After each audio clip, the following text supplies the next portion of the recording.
So, good morning, dear students. Hope you are doing well. Today, we are going to study Hindi grammar as per the syllabus prescribed by CBSE for term 1. In Hindi grammar, first we will cover up the topic word and phrases, types of phrases, शब्द, पद और पदबंध के बारे में हम पढ़ेंगे जो कि आपके सिलेबस में दिया गया है। तो पहले हम शब्द के बारे में जानेंगे। तो भाषा की शुरुआत अक्षर से होती है और अक्षर को वर्ण भी कहते हैं। अक्षर भाषा की सबसे छोटी इकाई है। अक्षरों के मेल से शब्द का निर्माण होता है। अक्षरों के सार्थक समूह को शब्द कहा जाता है। जब दो या दो से अधिक अक्षर आपस में मिलते हैं और सही अर्थ स्पष्ट करते हैं तो उसे शब्द कहा जाता है। जैसे कि उदाहरण के लिए राम, र व्यंजन शब्द है, र प्लस आ जो कि स्वर है, प्लस म फिर प्लस अ। इस प्रकार से राम शब्द बना है व्यंजन और स्वरों के मेल से, जो कि एक व्यक्तिवाचक संज्ञा है, एक व्यक्ति का नाम है। इसी प्रकार से शब्दों का निर्माण होता है। आगे हम जानेंगे पद के विषय में। पद किसे कहते हैं? देखिए, जब कोई भी शब्द वाक्य में प्रयोग किया जाता है तो वह पद कहलाता है।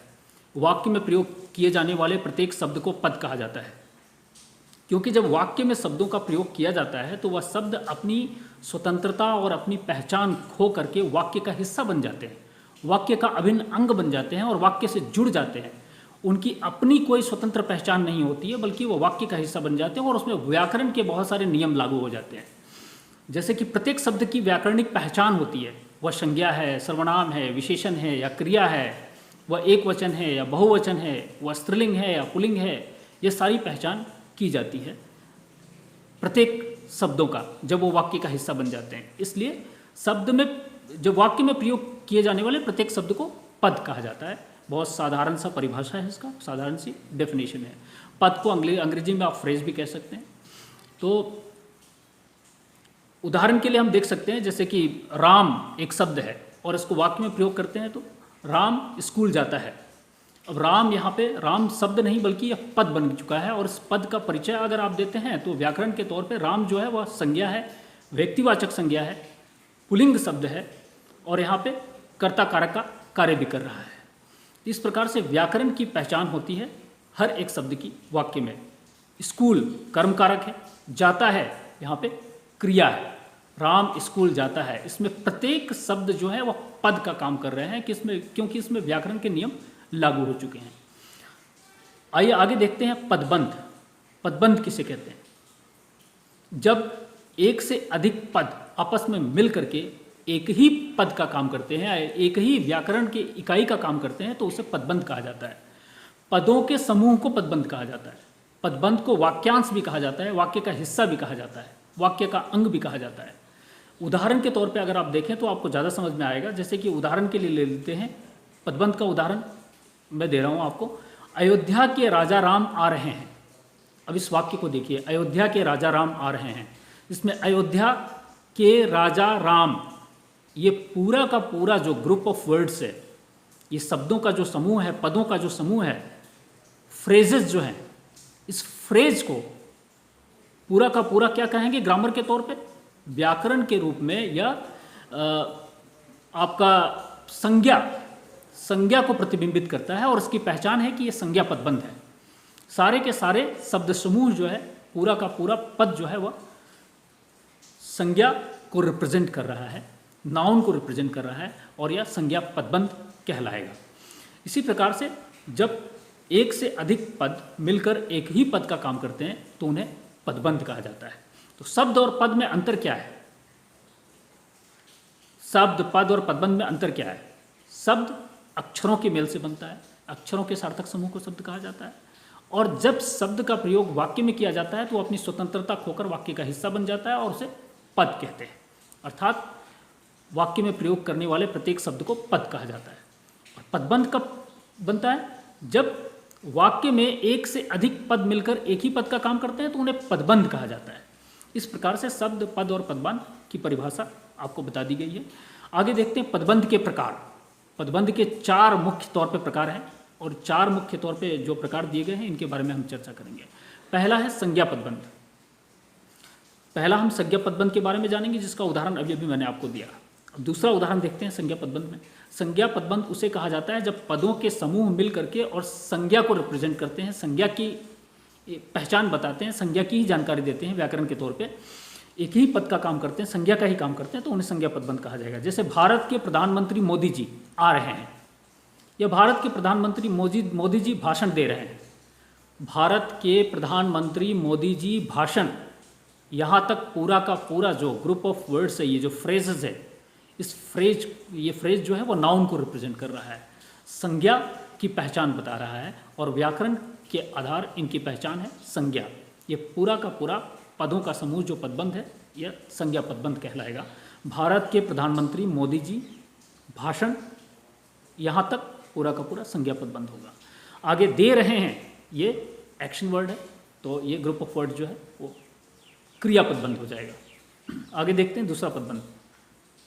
संज्ञा पदबंध के पश्चात विशेषण पदबंध देखते हैं। विशेषण पदबंध, इसको एडजेक्टिव भी कहा जाता है, एडजेक्टिव फ्रेज। तो विशेषण पदबंध की पहचान क्या है? जब पदों के समूह आपस में मिलकर संज्ञा की विशेषता बता रहे हों या सर्वनाम की विशेषता बता रहे हों, तो उन्हें विशेषण पदबंध कहा जाएगा। उदाहरण के लिए देखिए, ठंडी, सुहावनी और आरामदायक हवा बह रही है या हवा चल रही है। ठंडी, सुहावनी और आरामदायक हवा चल रही है। यहाँ पे ठंडी, सुहावनी, आरामदायक, ये पूरा का पूरा जो है विशेषता बता रहा है और इसलिए विशेषण पदबंध कहलाएगा। हवा की विशेषता बता रहे हैं तीनों के तीनों पद जो है, और इसलिए इन्हें विशेषण पदबंध कहा जाएगा। आगे देखते हैं तीसरा, विशेषण पदबंध के पश्चात क्रिया पदबंध। क्रिया का अर्थ, क्रिया को अंग्रेजी में वर्ब भी कहते हैं, एक्शन वर्ड्स को वर्ब कहा जाता है। क्रिया पदबंध किसे कहेंगे? जब एक से अधिक पद मिल करके क्रिया को रिप्रेजेंट करते हैं, वर्ब को रिप्रेजेंट करते हैं, एक से अधिक पद मिल करके वो पदबंध पूरा का पूरा क्रिया के विषय में जानकारी देता है, तो उसे क्रिया पदबंध कहेंगे। उदाहरण के ले लेते हैं, जैसे कि राम गाना गा रहा है, राम गाना गा रहा है, सीता नहा रही है, मोहन कपड़े धो रहा है। इन सारे वाक्यों में देखिए राम गाना गा रहा है, इसमें गा रहा है, ये क्या है?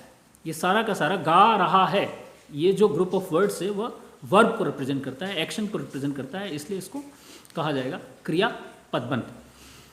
या सीता खाना खा रही है, ये जो ग्रुप ऑफ वर्ड्स है, ये जो फ्रेज है, ग्रुप ऑफ फ्रेज है, ये पूरा का पूरा एक फ्रेज बनता है, ग्रुप ऑफ वर्ड्स, और इसको ये एक्शन को रिप्रेजेंट कर रहा है, इसलिए इसको क्रिया पदबंध कहा जाएगा। आगे क्रिया विशेषण के बारे में जानेंगे। क्रिया विशेषण पदबंध। क्रिया विशेषण को अंग्रेजी में एडवर्ब भी कहते हैं, अर्थात जो शब्द क्रिया की विशेषता बताते हैं उन्हें क्रिया विशेषण कहा जाता है। जब एक से अधिक पद मिल करके क्रिया की विशेषता बता रहे हों, तो उन्हें क्रिया पदबंध कहा जाएगा। जैसे कि क्रिया विशेषण पदबंध कहा जाएगा। जैसे कि उदाहरण के लिए देखते हैं, वह हंसते हंसते रोने लगी। यहाँ पर हंसते हंसते वह रोने लगी। कैसे रोने लगी? रोने लगी जो है वो एक्शन वर्ड है, वो क्रिया पदबंध है, लेकिन कैसे रोने लगी? हंसते हंसते। तो हंसते हंसते क्रिया विशेषण पदबंध है, क्रिया की विशेषता बताई जा रही है यहाँ पे। क्रिया विशेषण पदबंध है हंसते हंसते। वह चलते चलते गिर गया। कैसे गिर गया? चलते चलते। तो चलते चलते यहाँ पे क्या है? क्रिया विशेषण। क्रिया विशेषण अंडरलाइन करेंगे, चलते चलते। वह रोते रोते हंसने लगा। वह चलते चलते गिर गया। वह नहाते हुए गीत गा रहा था। तो कैसे गीत गा रहा था? नहाते हुए। एक्शन को कैसे परफॉर्म कर रहा था? नहाते हुए। तो नहाते हुए जो है यहाँ पे क्रिया विशेषण है, क्योंकि वो क्रिया की विशेषता बता रहा है। इस प्रकार से शब्द, पद और पदबंध के प्रकारों के बारे में हमने पढ़ लिया, और इससे संबंधित जो सवाल दिए जाएंगे उसको आप अभ्यास कीजिए, और अभ्यास करने के पश्चात इसमें किसी प्रकार की कोई दुविधा होती है, आशंका होती है, तो आप पूछिए, जानकारी प्राप्त कीजिए। बहुत बहुत धन्यवाद।